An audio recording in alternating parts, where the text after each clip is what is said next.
Phylogeny and Systematics, Lesson 3.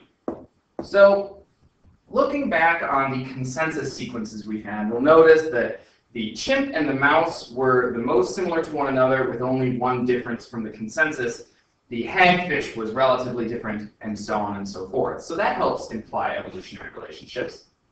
Also, the presence or absence of certain structures. If they are present in many, many things, like you can see here, they are considered a homologous structure. So putting them on this phylogeny, you might suppose the relationships to be something like this. Based on the relatively close sequences of DNA, these two should be the most related. Furthest away would be the hagfish. Now, what are the traits that appear in between the speciation of each of these next events? What is it that happened right here that all of the rest of these organisms have? Well, you might suppose these are the answers. Notice that every single organism after the hagfish, they all have a jaw. And then after that, once lungs pop up, everything that descended from something that has lungs will keep having lungs. Everything that descends after claws or nails develop will have claws and nails. Fur and feathers are the same way, and then to mammary glands. Now, it's worth noting that these two can be switched. It doesn't really matter. In fact, you could rotate this 180 degrees, flip it right, left, and it still says the same information.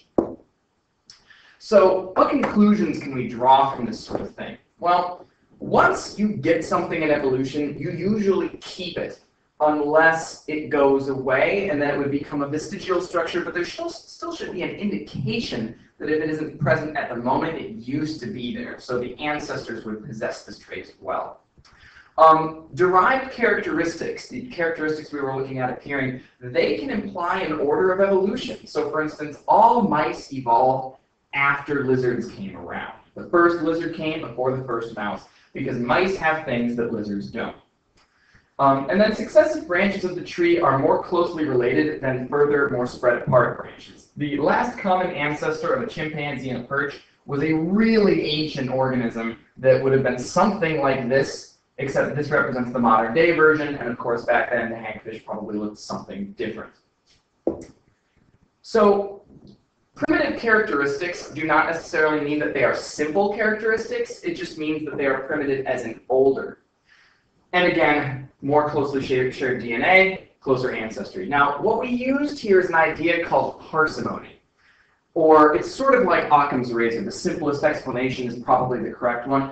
We want to prefer an explanation that involves the least complication in the explanation. So for instance, what makes more sense? That lungs evolved a single time and then all things after that had that same trait, that homologous structure, or that it evolved independently 5 times in the same exact way in completely unique evolutionary instances? That doesn't really make a whole lot of sense.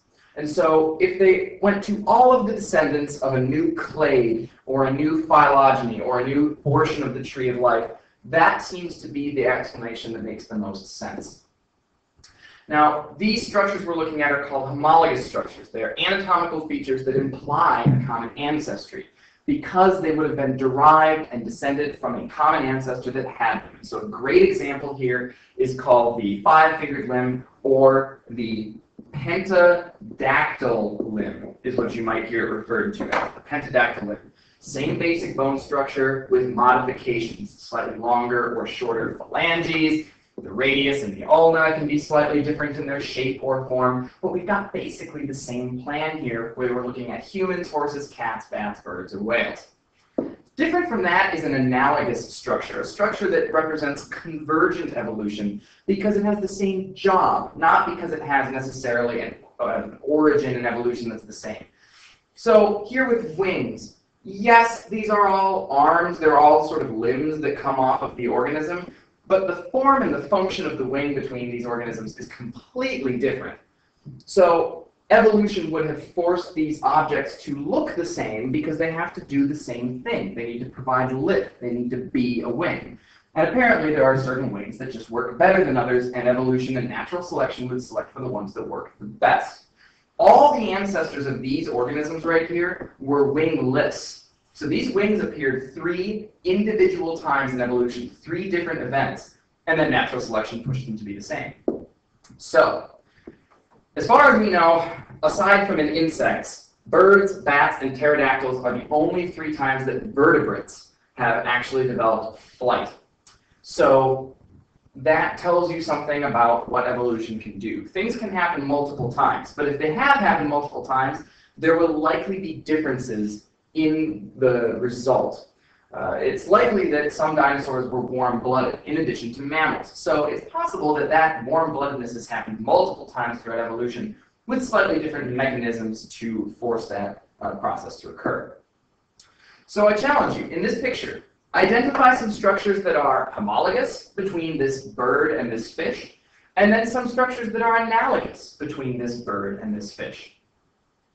I also encourage you to do the same with these 2 sea-dwelling organisms. The one on the left is a whale shark, but it's a shark, and the one on the right is a sperm whale. Again, find the homologous and analogous structures between both.